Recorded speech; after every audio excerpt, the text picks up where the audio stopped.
Joe, I know there's a World Cup going on. I know you don't know because Philly's not playing in it. Yeah, I don't give a shit. You're listening to The Drive and Kick.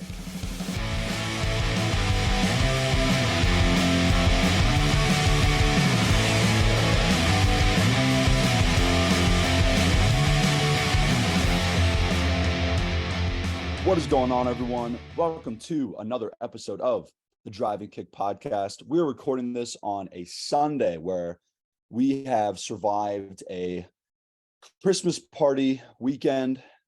There's been some casualties, including my voice, but we're going to push through anyway. Joe, how you doing today? I'm good, Kev. I'm always happy to have some good friends on the pod. We have our friend Matt Levy here to talk about the Wizards, and it's nice. I feel like I've been just Sixers, and it's appropriate that I'm like feeling a lot better about them, and I don't want to talk about them now. I only want to talk about them when I'm mad at them. So I'm looking forward to giving you guys the floor to finally give the Wizards their time, and I'm looking forward to having Levy here. Matt, welcome. How's it going, guys? Thanks for having me. We're It's excited going well. you're here, man. So I'm 27 years old now. Wow. Born and raised in DC. So old. Yeah, DC area, we'll call it. If I say I was born in DC, I was born in Bethesda, Maryland. So a lot of people asked about that. Lifelong DC sports fan. Basketball, baseball have always been kind of my top two sports. I think more so than other sports, my Wizards fandom has kind of ebbed and flowed, I would say. That's par for the course for DC sports. Yeah. I think it's a tough franchise to follow too closely because just a lot of frustrating front office moves, lack of player development, things like that. But I'm not too sour on the Wizards right now. I think pretty not looking great, but I think in the maybe not near future, but not so distant future, I could see sort of the next turnaround coming in on the horizon, or maybe I'm just too naive. And before we jump into, some of those discussions, I would be remiss if I didn't bring up how Matt Levy is 1-0 against me in basketball when him and Josh Hart combined for 44 against my high school basketball team, where the Villanova legend Chris Jenkins was held to like 9 points and just got ran out of the gym. That was a crazy game. I remember you guys Gonzaga was number one in the area. You guys were like top 25 in the country at that point. Yeah. I feel like that whole like DC, Maryland, Virginia region is always loaded with basketball talent. Like, I feel like there's so many players who come through, like, especially the private schools, and that was throughout that area. Like, I just feel like I can name like 10 off the top of my head. All right, Kev. Okay. Let's get into it. Let's jump into it. So just brief overview of the Wizards this season. We're currently 12th in the East at a scorching 11-19, one game ahead of the Magic, who, by the way, are on a 5-game win streak pretty quietly, looking pretty good. We're 1-10 in our last 11, and during that stretch, we have the worst defense in the league. We are a brutal 3-12 on the road, and we've had up until this point 12th. We're 12th in strength of schedule, so not great, not awful, right in that middle. And considering that our record and our position just isn't looking good. But before we dive into that, Levy, are there any bright spots on this current squad? Yeah. So I think a couple players that are kind of finally proving their value. First, KP, Kristaps Porzingis, just his ability to stay healthy this season. I mean, since his injury, like 5 years ago, he's never played more than like 50 games in a season. Yeah. But he's looking towards playing full starter minutes for an entire season, which would be incredible. And he's playing well. He's shooting the ball well. He's not, a great defender, but he's not a huge negative on the defensive end. He's just kind of a net zero. Yeah, he's an elite rim protector that gets a little bit rocked by those physical body up in the paint big man. Yeah. Vucevic early in this season really gave it to him, but again, I'm not a big Vucevic guy. He's looking good. He's putting up 22, 9, and 3 on the 48, 34, 80% efficiency. His threes dropped off a little bit. I saw he was shooting like 14% in December, which kind of goes into this cold streak our team has been on. Yeah. But he's been crushing people in the paint offensively. His little left shoulder right hook has been fantastic. This is his career high in 2-point percentage. He might be our best player. It's probably between him and Bradley Beal. Yeah. Not probably. It is between him and Bradley Beal. But I've liked what I've seen from Kuz, I will say. I do want to tune in really quick and make a little bit of an apology to my friend Kevin here, because for years, and well, Kevin, is it fair to say that well before his Wizards tenure, you've always been a Porzingis fan?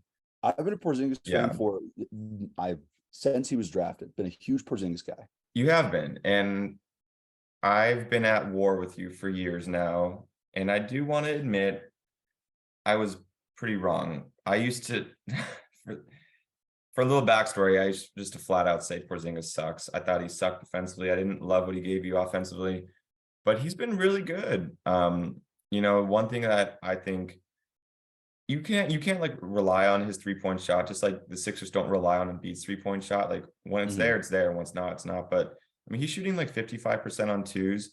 I think as a rim protector, he's been pretty good. I mean, he does get thrown around a little bit by like the bigger guys, but every big guy throws around guys in the league. So it's like he's been good. One thing I think the Wizards are doing well that I envy a little bit is managing his minutes as an injury prone guy. So looking at he's playing 32 minutes a game. Compare that to the Sixers, 2 injury prone guys. Joel Embiid playing 36 minutes a game and James Harden playing 38. So like I would love that's a good thing. Like seems like they're managing him well and he's staying healthy. So I don't know. I think Porzingis has been awesome. He's been having a full-blown resurgence at this point.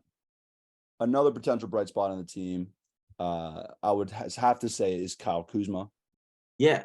So he was also next on my list. I just like the aggressiveness of him finding a shot. I think ever since kind of second year with the Lakers, I remember when LeBron was injured on that team and they had kind of all rookie second year players, and he was balling out because he was the guy. He was one of 2 or 3 people. It was him, trying to remember who else. Lonzo and Josh Hart were on that team as well. Yeah, Brandon Ingram. Yeah, Brandon. Yeah. And so he was able to play aggressively, confidently. And then kind of after that, he was not really ever able to settle into a role of being that second or third option. And I think he's finally found that. He's finally found how to play off Porzingis, how to play off, Beal, how to look for a shot in a more efficient way. And then just more effort on the defensive end. I feel like he just didn't really put in much effort at the beginning of his career defensively. And he's kind of realized to stick around in this league, you can't just be an offensive demon unless you are, a Trae Young or a Dame or something like that. Yeah, that next level. Yeah. And so I think both for him and Porzingis, what I, appreciate of timing is just trade value. Kuzma's already sort of, his people have leaked that he's interested in leaving. And so the fact that he's playing well at this time is just, it lines up well for a trade, for a move, something like that. Yeah, he's putting up 21, 8, and 4, which great numbers in his 35 minutes. Like he's legitimately very good player. Yeah. He's streaky, but he could contribute to a championship team. Any contender would be very happy to have Kuzma on their team. Yeah. And right now he's making $13 million a year, which pound for pound is among the most team friendly deals in the league. Yeah. Now I think he's an expiring, so I think he's going to get probably in like the 25 million range next year, especially with the salary cap going up with the new TV deal. But I don't think, as you were saying, his trade value is up big time, and I just don't think he wants to be in DC. Yeah. We are not a marquee destination for free agents. We are not a contender. We're not a city that players get excited to, go out in. No one's like, let's go to U Street. They don't want to like spend their Sunday afternoons at the Smithsonian. Which honestly, great time. Except the Sunday afternoon crowd, it's not ideal. You got to go in the middle of the week. Because he has his value up, I think we have to discuss some possible Kuzma trades. Yeah. And I have 3 trades that I've been kind of bouncing around. Some I read, some I just came up with myself. But let me toss out a few for you guys. So the first, a John Collins swap. John Collins, he's unhappy in Atlanta. He's under contract, decently team-friendly contract as well. Kuzma would love Atlanta. He would thrive at Atlanta. Atlanta would get another scoring player that can do something with the ball. Now, you could argue that maybe they don't want another ball-dominant guy with DeJounte and Trey. But Kuzma is legitimately good, as we've covered. So potentially maybe a John Collins swap. What do we think? I don't know how well he would fit in Atlanta, particularly because like you said, and Matt was touching on this earlier, where Kuzma kind of reminds me a bit of a guy like Shake Milton, where like they're rhythm players, like not like in the terms of the type of player they are, but like the terms of they need the ball, like they need the ball in their hands. And in Atlanta, I don't know how they'll work. John Collins is such a weird player. Like he's one of those guys I can never really figure out if I like him as a player, but I think the Wizards could get better value than that. Like I would, if I were them, I would just want to get picks, man. I wouldn't want John Collins. Listen, I'm the same way. Picks at the end of the day, and we'll touch on a few with picks. Yeah. My thought process though is just John Collins is decently young. He's like the same age as Rui Hachimura. And his contract really isn't awful. He's making 25 a year for the next 5 years. So maybe a little bit bloated right now, but I could see that with the new TV deal being like a steal of a contract, especially if he's giving more of the reins and isn't bogged down by Trae Young. Yeah. Yeah, I feel like he's been like wanting to ask out for years now. Oh yeah, he's first team all trade request. Yeah. So here's another one, little 3-teamer. Jay Crowder to the Bucks, Grayson Allen and Kuz to the Suns, and then the Wizards get process legend Dario Saric along with a Suns first and a Bucks second. Wow. So that helps out everyone. Jay Crowder isn't playing. The Bucks love that physical, he can kind of guard small 5s. He bodies up the 4s, plays that he's a 3-and-D forward. The Suns get a legitimately probably better player than Jay Crowder, definitely better player than Jay Crowder out of a deal to add to their squad. And the Wizards get picks, which at the end of the day is the only thing that matters. Sorry, Dario Saric. I like that trade a lot better for the Wizards than the John Collins one. I do think Kuzma would be a good fit on Atlanta just because they have to be all in right now. Now they're committed to DeJounte and Trey. But in terms of for the Wizards, I like this one a lot better. I also think the Suns would be interested in a player like Kuzma because they can't rely on D-Book to put up 50 every night. Chris Paul isn't as kind of offensively, he's still a top tier PG, but he's not scoring wise going to be as kind of a second option on a championship team. Yeah. And so I could definitely see the Suns pushing for someone like that. And I do think we need to trade him for picks. I don't think, and I'll get to this later, but we have no kind of immediate future. We don't have a crop of young talent. we don't really even have like draft picks. We don't have our first this year. We don't have a second the next 2 or 3 years. I think we've avoided as a franchise pushing for a rebuild, and I think now is a perfect time. I would totally, this was something, the process guy in me loves this trade. Dario, I adore him, but he kind of stinks, but like they probably would just waive him anyway. But it's just like the Wizards to me are weird because there's not a lot of teams that like have a player. Well, and I'm sure Kevin this is going to be touched on later, but it's weird for a team to rebuild when they have a player with a no trade clause on the team. I don't know how inclined they'd be willing to do it. Like the Beal contract is just so weird. And it makes it, I think it puts them in a very tough spot. Like, yeah, you know what? I had one more trade, which was Kuzma, DeLon Wright to the Lakers for Pat Bev, Kendrick Nunn, and one of those late 2020 picks, like 2029 first and maybe like a future second. Yeah. But that's what I thought you were going to start with, but yeah. Well, one of those Lakers picks would be fantastic. Yeah. But let's power right on through that. Yeah. And just let's talk about Bradley Beal because it has to happen. Yeah.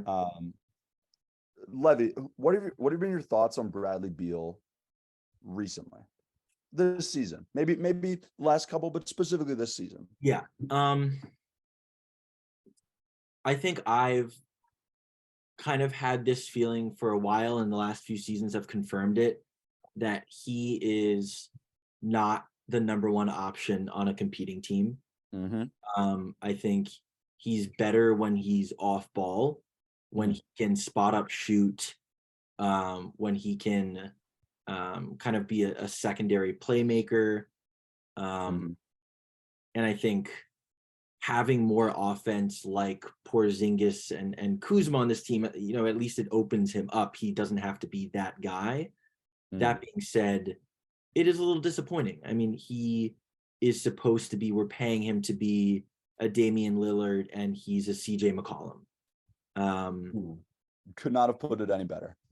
So I don't think he hasn't regressed at all. Maybe if you just looked at the numbers, you'd be like, oh, he's regressed. Yeah. He has. What has happened is, as you were touching on, Levy, he is with these players that can carry an offensive load. So when he was blowing up for 30 plus a game, he was the only guy a lot of the nights that could score. So he had crazy high usage, 35% on usage, and he's down like 8 to 10% since his last full healthy season because we have more scorers. And so he's putting up 23 on really good efficiency, 52, 35, 87. He's still elite inside of the arc. And the thing that's really changed maybe the most is that he's actually an okay defender right now because he's not carrying that offensive burden. Yeah. He's without question been the most consistent player on our team. But at the end of the day, we're paying $50 million a year and giving the 10th no trade clause of all time for a guy that's scoring 23 points a game. Yeah. Yeah. And that sucks. His contract is like actually absurd. Second biggest ever. When he's 33 in 2026, he's going to be making $57 million. Just insane. Beal's a weird player to me because like sometimes when you see, like, I've seen him at his best, he's been a pretty good Sixer killer recently. But then I watched Beal like not playing the Sixers, and I watch more Wizards basketball, and he would drive me nuts. Like, I feel like late game scenarios, I've never seen a player of his caliber struggle so much with just on ball pressure. He's good for at least two like just absolutely insane turnovers that are just deflating. Like, even looking back at like that Sixers Wizards series a couple of years ago, like he just did so much stupid stuff. He would make me so mad. And yeah, sorry, what were you saying? Well, his stats right now, like, I feel like, and I admit I'm a little Toby pilled right now, but he's not giving you much more than Tobias Harris right now. Like, okay, like he's giving you 23, That's a 23 stretch. like right now, like what he's giving you. It's just like Yeah. as a player, I don't know. I don't think I'm not the James Harden trade like wasn't great, but I probably would rather Harden because like the Sixers were going to trade for Bradley Beal until he got hurt. Like he would have been on the Sixers. It's just like I'd be wearing a Ben Simmons jersey right now. I'm kind of glad that like because Harden is pretty ball dominant, but at least Harden is he's still like an awesome playmaker. I mean, he's in the last 2 games he has 30 assists. So he still gives you that. And Beal, I'm like, I don't know, man. I'm going to actually disagree with you, Joe, there. I think Beal would have been a better fit for the Sixers just because they have players who are on ball a lot. I mean, no one expected Tyrese Maxey to be this good, but he's someone who can carry the load in terms of ball handling. Embiid touches the ball a lot. Like the ball goes through him almost every possession. So you don't really need another ball dominant guy. What they do need is, elite shooting. And I think Beal would give them some spacing on the floor. He wouldn't have to be that top option on offense, but he'd still put up, 23, 25 a game on good, metrics. Yeah, it's interesting. Like that's a good point. Because I would imagine Beal would play differently here. So it would be interesting to see Beal in a place where like he's surrounded by, he could play off ball. Him and Embiid would be really, really interesting. I wonder if they'd get a little pick and roll action going. We have a good example of this in like when John Wall was considered, a fringe top 5 point guard and kind of ascending into this guy could be one of the best players in the NBA. Like him and Beal worked so well together because John Wall, did what's the word I'm looking for? He commanded a lot of attention, which allowed Beal to shoot. I mean, he was shooting like 40% the first 5 years from 3. And so I think, unfortunately, we haven't been able to replicate that since. And the fact that Beal has wanted to stay in DC, which I'm confused about, has sort of kind of shattered our near future hopes of being decent.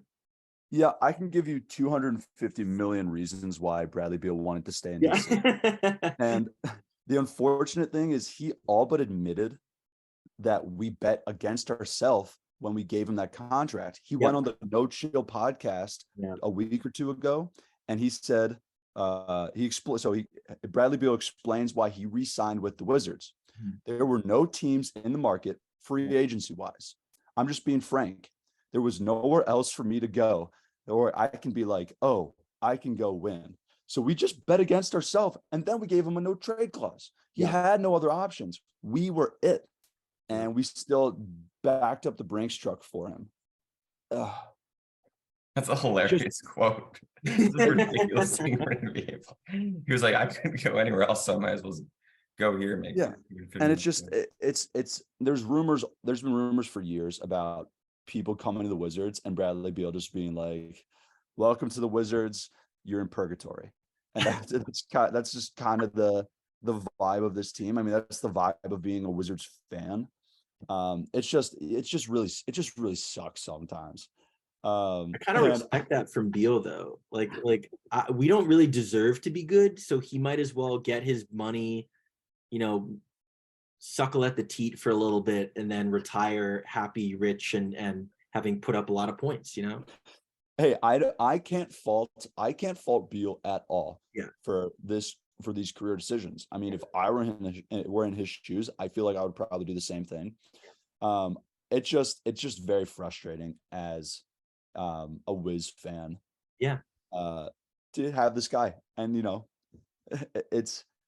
he's still one of my favorite Wizards of all time, but it's just tough. Look, there comes a point in every career where it's like your time is up here, and it's fair. That's why it's weird he's still there. It just seems like everybody is and it just didn't work. Why are we still doing this? And players around the league, I mean, every player does this. It's fine that it doesn't work out. You move on, and it's him getting traded is truly what's best for the Wizards. You would think. And let me just touch on something real quick. Ted Leonsis, horrible Wizards owner, underratedly bad owner. It came to light that in 2009, he wrote a blog post, and it was about how to build a championship team. And let me just read just a portion of it. It starts off, what I have learned about a rebuild to date, a 10-point plan, a Washington Capitals perspective. And his very first point is he says that you have to ask, will this team, as constructed, ever win a championship? If yes, stay the course. If no, then plan to rebuild. And he has done the exact opposite with this Wiz team. And it just goes to show he doesn't care about winning. He cares about butts and seats. And we're one of the worst teams in attendance too. So it's like, Ted, like at some point you got to change something, because this isn't working for us and it's not working for you. So let's flip it around a little bit. Well, that reminds me like of just like a worse version of the Daryl Morey 5% rule. Where like he said, like if you have a 5% chance to win the title, like that includes a very small group of teams, and like if you have that 5% chance, you have to do it. And like this, the Wizards don't have a 5% chance, but it's just like a worse version of that. Yeah, no, And it's I was gonna say the fact that he put out that blog post, right? We're coming out of the 2000s Wizards, who were the eternal like 8th seed, 9th seed, like Gilbert Arenas, Antoine Jameson, Caron Butler, like fun team to watch, never gonna compete for a championship. And so he's like, you know what, we need to commit towards winning a championship. And for a while they did, right? They built through the draft. John Wall, Bradley Beal, Otto Porter, out of probably the worst draft ever, ended up being a decent player. And then all of a sudden, 5 years later, we gave it a shot with that team, right? Didn't work out. Wall got injured. And all of a sudden, like reverting back to old tendencies of just, again, as you said, filling seats, getting players good enough to like be entertaining and to put up good stats, but not having any resemblance of a team that can compete. And we have no direction, right? We don't have a young like pool of talent. We don't have draft picks. Like we're headed nowhere. We are wandering through the wilderness. Yeah. And also, I would just like to point out, 2 years after Ted Leonsis put out that blog post about you got to blow it up, he put out another blog post where he said, and I quote, Wall, Jordan Crawford, and Andre Blatch are a new big three. So this guy doesn't know what he's doing. He's full of shit. Well, I want to hear from you guys on this. What, Kevin, you wanted to touch on the two Beal things, if he regressed and if he's the least clutch in the NBA. I want to hear both your opinions on this. So to you guys, do you think Bradley Beal has regressed as a player? I don't think he's regressed.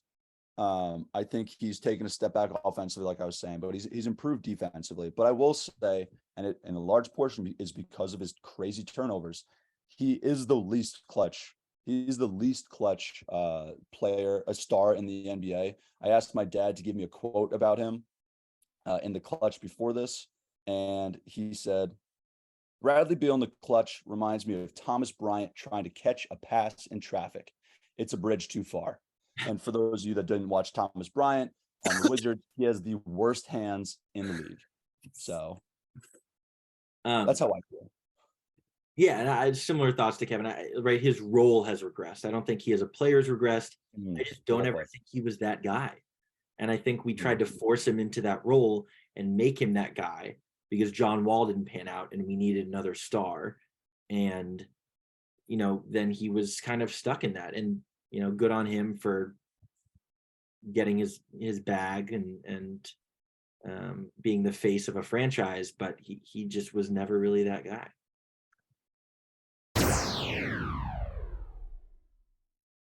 So the turnover problem leads into the topic of discussion that I wanted to bring to the table, and that is Shaqtin' a fool appearances. I have an advanced stat. Out of the 23 players that have appeared on Shacked a Fool more than 5 times, 7 of them played for the Wizards. Oh, That's so good. Among players in the top 10 for appearances, JaVale McGee, I think, has more appearances than anyone ever. yes. Swaggy P is also on that list. Russell Westbrook. Interestingly enough, Marcin Gortat is on that list. I never would have guessed. He was the man. I love Marcin Gortat. Yeah, the prison guard, man. That guy, the Soviet awesome. prison guard. Yeah. The Polish hammer. Yeah. He was awesome. But yeah, we really are representative of Shacked a Fool as a franchise. That is an all-time stat. I had no idea.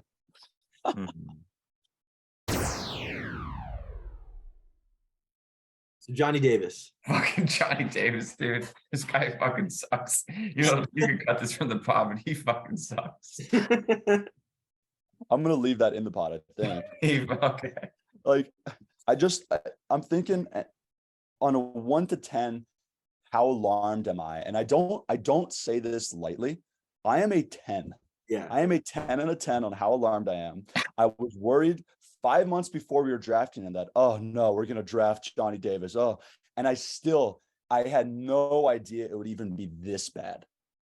Like, Levy, what have you seen so far from this man? Nothing, and that's the problem. Like, I haven't seen him at all. I forgot he was on the team. When we drafted him, I had kind of mixed feelings because he was that guy in college, right? But the whole point of drafting him is that he was NBA ready, right? Like people are like he's produced in college at a high level. You know, he's not old, but he's not super young. He's almost 21 now. And like the whole point was that he'd be able to add to the team right off the bat. And he's not even playing at all. He's not even playing the G League. Let me read a quote from the great Zach Lowe's podcast the other day. Yeah. Zach Lowe says, "Can you confirm that Johnny Davis is a real person? Did they, the Wizards, just get on the clock, not know who to pick, and just thought it would be funny to draft a fictional person? He could walk in front of my house right now and be like, 'Hey, Zach, I'm Johnny Davis from the Wizards. I just happen to be in your neighborhood.' And I would have no idea who it was." It's so bad. Yeah. And to touch on the G League aspect, I texted Joe this the other day. Johnny Davis currently averages more fouls than points in the G League. He can't shoot. He can't dribble. His whole thing is he's supposed to be a dog, a killer. He's deer in the headlights. I'm not a big prospects guy. Like, I just don't watch a lot of college basketball, so I don't know a lot of the young guys that well. So like, once the Sixers draft a guy, I'll research them and whatever, blah, blah, blah. So like, what was like on draft night when they give you like, this guy gives you that, and that, like, what was the initial appeal of Johnny Davis? I think Kevin was right. He's a dog. Like he's a leader, natural born leader. Like he can get buckets when he wants. Like he was that guy for his whole life, high school, college career. He dominated in college. He was a high motor, defensive, like tough, hard nosed, attack the hoop. He couldn't really shoot. Everyone knew he couldn't really shoot at Wisconsin, but he could score. He could score in bunches. He put up 36 on Jaden Ivey. You know, he was the Big Ten Player of the Year. Which, by the way, if you ever want to, everyone out there should take a look at the Big Ten Player of the Year list and see how many good NBA players there are on it. Very few. I'm pretty sure Evan Turner was a Big Ten Player of the Year. And every team should avoid taking the Big Ten Player of the Year in the first round because none of them are worth it. Yeah. Yeah. I to be honest with you, I don't know much about Johnny Davis because he, like, saying he doesn't play. And I'm just like, for college guys, I'm just a YouTube guy. So I don't know. I love college basketball, and I wasn't that mad at the pick because I didn't think like there was no one below. And this is one of the questions you guys had in kind of the like people below him that I would have taken over him. Looking on draft night, there was no one in the next 6 to 8 picks that I was like, wow, I really wish we had them instead. Now, obviously, I'd take anyone, but a couple guys in particular, AJ Griffin, he's from Duke. Yeah. And I think I was super low on him at Duke, so I can't pretend like I would have taken him, but he has looked great recently. He's been fantastic. And the thing is, like, it's a classic case of like being on a team with 4 other 5-star recruits. Like, it's hard to shine on a college basketball team that has 5 guys, 6 guys going to the NBA. And that was the case with AJ Griffin. And then the other player, oh god, who's the guy that the OKC drafted? Jalen Williams. Yeah, that was the guy I wanted. Yeah, I like Jalen Williams a lot. I like, I mean, honestly, any time OKC drafts someone, I'm like, fuck, we should have taken them instead. Yeah, Jalen Williams is the one guy that I think the Wizards at the time. I think the Wizards should have taken over Johnny Davis, because he's just the classic NBA wing archetype. Yeah. Sorry, my computer just started playing music. Sorry about that.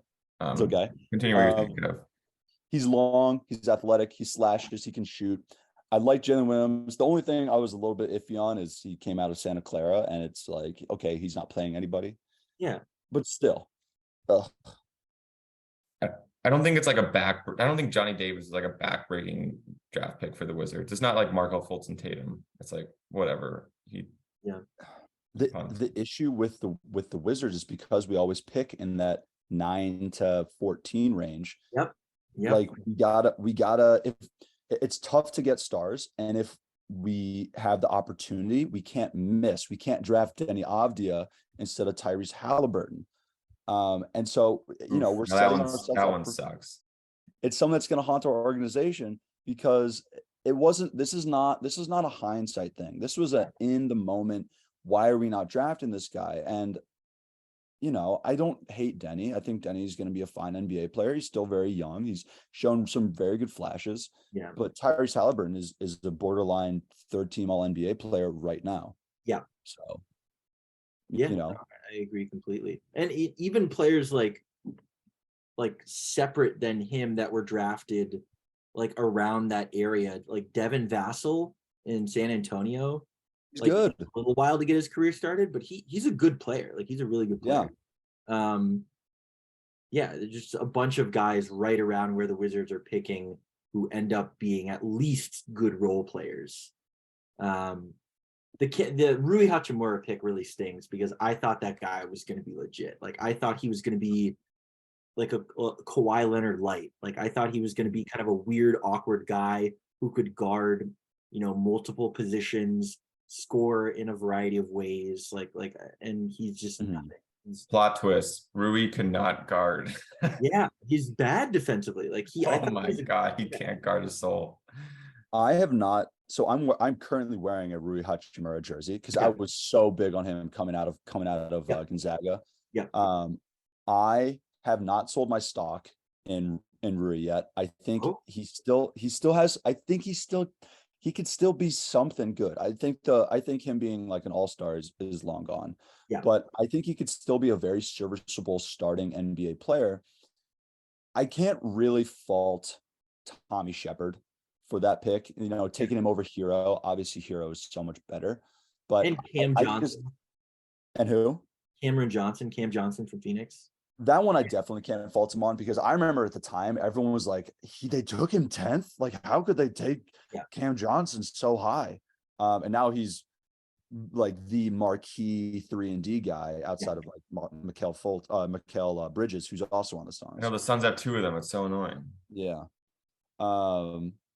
So it's been tough. It's just like, this is just another reason that the Wizards need to blow it up, tank their value, and go. And I think it's too late this year to compete for the Wembanyama Scoot sweepstakes, but whoever the next guy is after that, like we need to get to a position where we can actually get, all NBA caliber players.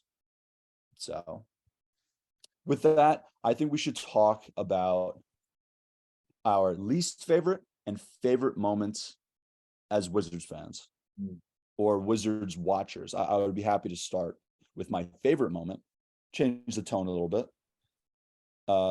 I think my favorite moment's pretty obvious. It's John Wall's game 6 against the Celtics, where he hits the buzzer beater to avoid going home in the second round. He gets up on the table and hits him with "This is my city." That was the best Wizards team of my lifetime. 49 wins, second round exit. Literally have not been alive for a better Wizards team. And that is the high point of my fandom completely. Yeah. I would say similar to that. For the moment, for me, was when we drafted John Wall. Like, that was the first time in my lifetime we had a guy who was the kind of consensus number one player in a draft. Like, everyone was like, this guy's going to be a superstar. He had his own dance. He came out doing the Dougie. Yeah, like he just brought so much swagger to a team that was just kind of dead. And so I've never been more excited to have a player in any DC sport than I was to have John Wall on the Wizards. Without question. Yeah. Well, Yams, do you have one? Yeah. Actually, I do have one.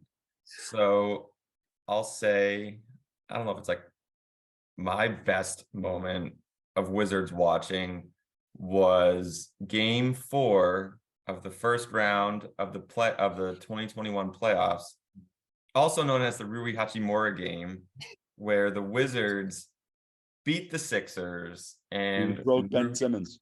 Yeah, they broke Ben Simmons. Rui he was 8 of 12 that game, 3 of 6 from 3. I remember him, like, I think there was some corners. He just hit a bunch of daggers and like the crowd was going nuts. And I think Embiid, I think, got hurt earlier in that game. And then, like, Kevin, you were being a huge ass. You're like, oh my God, like, blah, blah, blah, no Embiid. We'll be fine. Wizards in 7. Yeah. Yeah. So I'll say game 4 of the first round of the playoffs 2 years ago, the Hachimura game. All good options. And then in terms of least favorite Wizards moments, it's a very hard thing to pick because you're so desensitized to everything. I think for me, though, it was drafting the EuroLeague MVP Jan Vesley over Kemba, Kawhi, Klay Thompson, Vucevic, Tobias Harris, which all of those players, I was a massive, massive college basketball fan at that time. And all of those players I loved so much more. And it stung when I was, in middle school, and it still stings now. Yeah. Because that was one of the best drafts of our lifetime. Surrounded by all NBA talent. Yeah. We had the only miss in like the first top 10 picks or something. Well, besides Derek Williams out of Arizona, I thought that guy was. I thought he was going to be that guy. Like, I was a huge Derek Williams fan. Yeah, he destroyed Duke in the tournament. I remember that. Yeah. He balled out in the tournament. I remember that. Levy, what you got? Least favorite? A couple of them. I mean, one, it's kind of a favorite, but also least favorite. Like, low point in just the Wizards as a franchise was the Gilbert Arenas Javaris Crittenton like scandal, like bringing guns to the locker room, threatening each other's lives. Like, don't get me wrong, it felt very DC in a lot of ways, and I had some pride about that. But gosh, especially for a team that was like peak of our struggle. Like, we were kind of in the early stages of a rebuild at that point, and what a nail in the coffin to say we aren't going to be good for a while. And just like the classic Gilbert Arenas bringing out the finger guns and the team, the high five line right after is just that is a like a flashbulb moment in my life. So I mean, iconic. Yeah. My moment is not as big picture as your guys, but this is a game that I just remember from last year that was just so crazy. So I got to bring you guys back to January 25th of 2022, when the Washington Wizards had a 35-point lead against the Clippers. Oh God. The Luke Kennard shot still And a haunts my dreams. 35-point lead, and then proceeded to allow 82nd half points. And then with 1.9 seconds left, up 3, I think it was Beal fouled Kennard on a 3 and gave up a 4-point play for the Clippers to have the most insane comeback I could remember. Like were Kawhi and PG playing that game? No. I don't think. Yeah, it was No. Reggie Bullock and like and Luke Kennard and Landry Shamet or something like. So so they allowed 80 points, which was the only third time they've allowed that many points in a half since 1974. I think that I forget how many free throws they missed, but it was just an absolutely absurd game that, like, I was watching that game and I was just captivated. I think I turned my phone off after that game. I So don't want bad. I don't want to know. I don't want to talk to anybody. That was truly depressing. And it was like it wasn't even a year ago. It was so bad. Oh God. You know what? I blocked that out of my memory until just now. Yeah, screw you, Joe. That was awful. I'm sorry, hanging Kevin. out. I'm off the podcast. Goodbye. Yeah, with that, we should talk about our very last segment. Levy, give me your all 21st century Wizards team. Okay. At the point, this was a tough one, but I'm gonna go with Mhm. John Wall over Hibachi, Gil Zero. Yep. At the 2, it's got to be Bradley Beal. Mm-hmm. At the 3, I'm gonna go Antoine Jameson. Mm. I liked him a lot for a lot of years. Yeah, that shifty paint game. Yeah. And he was like kind of a modern big in a lot of ways before, like he was kind of small for a power forward, but he guarded up a lot, and I like that. This is where it gets tricky. I think at the 4,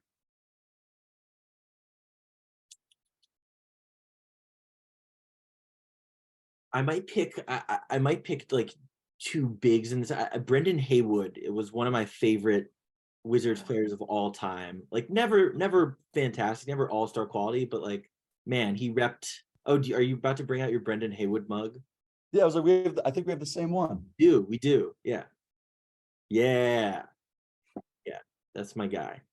And then at the 5, I'm gonna put Marcin Gortat. I loved him with the Wizards. He was good. He was a good player. Yeah, he was very good. He was really good, like pick and roll man. And John Wall was just giving him buckets on a golden platter. Yeah. So my team, there's a lot of similarities. I put Wall at point guard. I put Beal at shooting guard. I cheated and put Arenas at 3 because who needs defense? Defense is overrated. Let's just go pure scoring with 3 guards under 6'5", and make one of them a forward. Then for power forward, there's a lot of options. Yeah, I'm gonna go on Antoine Jameson, which 20,000 point scorer, maybe the only 20,000 point scorer to not be in the Hall of Fame. Yep. Maybe you could do the Bruise brothers, throw in like a Nene Hilario there or something. Oh man, yeah. Maybe Kristaps Porzingis, but no, I'm going with just the power forward that brought me the most joy in his 1, maybe 2 seasons with us, and that's Mo Wagner. Mo Wagner is nowhere near the player that any of those other guys were. Yeah. But I had the most fun watching him. And when he dropped 30 and 15 on the Timberwolves, it was maybe the highlight of that entire season for me. Yeah. And then I'm finishing it up with the Polish Hammer, Marcin Gortat, because he's the best center we've had, also probably in my lifetime. So. Yeah. I want to say I regret not putting JaVale McGee on my list because you mentioned like most fun players to watch during the Wizards period, and that man was just pure entertainment basketball. He was like eternally the team that the like Globetrotters play against. Like that was the Generals, the Washington Generals. Yeah. Well, you guys seem to forget that in the 21st century, the greatest basketball player of all time, played for the Washington Wizards. He tanked the Wizards, dude. He ruined us. He's the reason Michael Jordan. terrible. No self-respecting Wizards fan is a fan of Wizards MJ, even though he was still sick. I don't care. Wizards MJ is awful. Wizards MJ tanked the franchise for his own personal gain. Yeah. So how do Wizards? This is actually a good question for you guys. I'll let Levy start off for what you're saying. How do Wizards fans look back on the MJ era in DC? Like it was cool as like a kid, right? Like having the best basketball player of all time play for your team. But like one, he was kind of a shell of his previous player. Like he's not LeBron James at age 37, 38. And looking back on it, it was like at the time I loved it, but looking back, he was awful. Like he abused the players on the team. He played like free office. He made like us like pick up certain players, trade away certain players, all so he could get a bucket. And yeah, I think he just kind of damaged the franchise for years to come. Yeah, my very first basketball memory period is watching Michael Jordan dunk a ball on a fast break while he's playing for the Wizards. Other than that, that's a cool memory. Honest, that is cool. It's the very first one. I was sitting in my parents' bedroom on their little TV that was, I think, smaller than my laptop is currently, and I watched him dunk a ball on the fast break, and then I don't have another basketball memory for like 3 more years.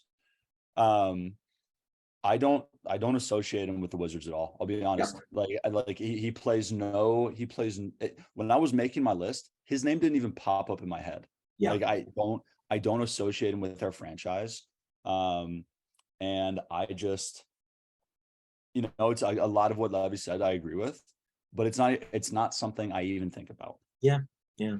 It's not even like his Wizards tenure was so weird because like it wasn't even like when Iverson returned to the Sixers, like he was so cooked, like just a useless player. But Jordan still put up over 20 points a game, which is crazy.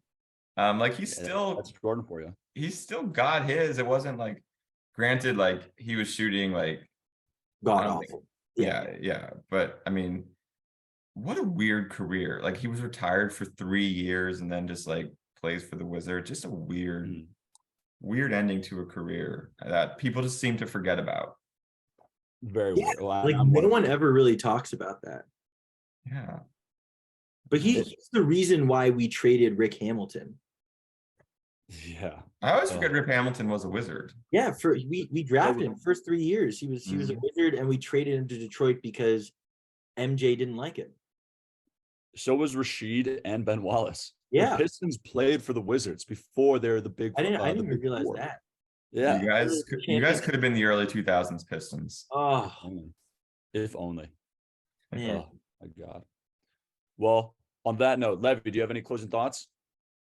No. Well, so I mentioned that I had a hope for the future for the Wizards, and throughout this last hour, we haven't talked about any sort of hope for the Wizards. So I do want to end on what I meant at the beginning, and that's I think we are now at the sort of end, or at least like we can see sort of the light at the end of the tunnel in terms of this period of constantly pushing to make the playoffs, never being good.